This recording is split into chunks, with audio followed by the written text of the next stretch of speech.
শীতের জনপ্রিয় পিঠার মাঝে ভাপা পিঠা হচ্ছে একটি।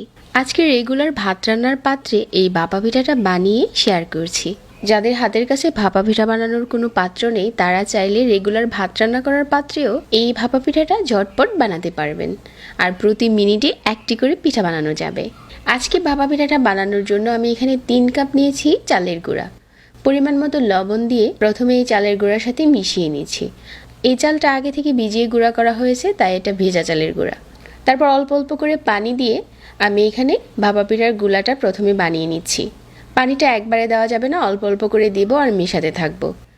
কেউ যদি চান বাজারের কিনা প্যাকেটের যে শুকনো চালের গুঁড়া আছে ওটা দিয়েও একইভাবে বানাতে পারবেন। তবে এভাবে করে গুলাটা মাখিয়ে রেস্টে দিতে হবে 1 ঘন্টার জন্য। আমি যেহেতু এখানে ভেজা চালের গুঁড়া নিয়েছি তাই এই পিঠাটা আমি সাথে সাথে বানিয়ে নেব।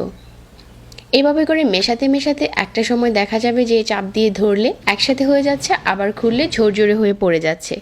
ঠিক এই পর্যায়ে বোঝা যাবে যে পিঠার গোলাটা একদম ঠিক আছে।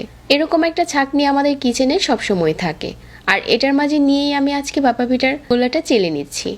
এভাবে করে গুলে নেওয়ার পর চেলে নিচ্ছি।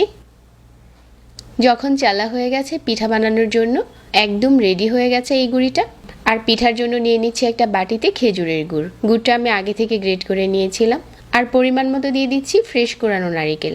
আপনারা চাইলে গুড় নারিকেল আরও বাড়িয়েও নিতে পারেন। পিঠার মাঝে যার যেরকম ইচ্ছা ওরকম করে দিয়ে দিতে পারেন। এখন সব কিছু একসাথে মিশিয়ে নিচ্ছি। গুড় আর নারিকেলটা যখন মেশানো হয়ে গেছে এখন আমাদের পিঠা বানানোর পালা। আর আপনার হাতের কাছে যে কোনো বাটিতেই আপনি পিঠাটা বানাতে পারবেন। আমি এরকম ছোট একটা স্টিলের বাটি নিয়েছি।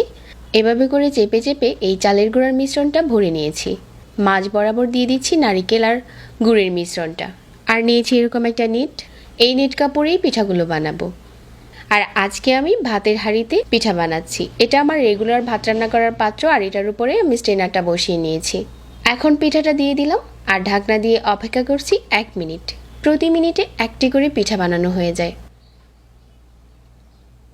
এখন ঢাকনাটাকে সরিয়ে নিচ্ছি। 1 মিনিট হয়ে গেছে আর পিঠাটাও হয়ে গেছে। এইভাবে করে কোনো রকম ভাপা পিঠার পাত্র ছাড়াও আপনি এই ভাপা পিঠাগুলো বাসায় বানাতে পারবেন। আশা করছি আজকের এই রেসিপি আর টিপস ভালো লেগেছে সবার কাছে। সবাইকে আবারও ধন্যবাদ জানাচ্ছি। আর আজকে এখানেই বিদায় নিচ্ছি। আমাদের রেসিপিগুলো ভালো লাগলে চ্যানেল সাবস্ক্রাইব করবেন। আল্লাহ হাফেজ।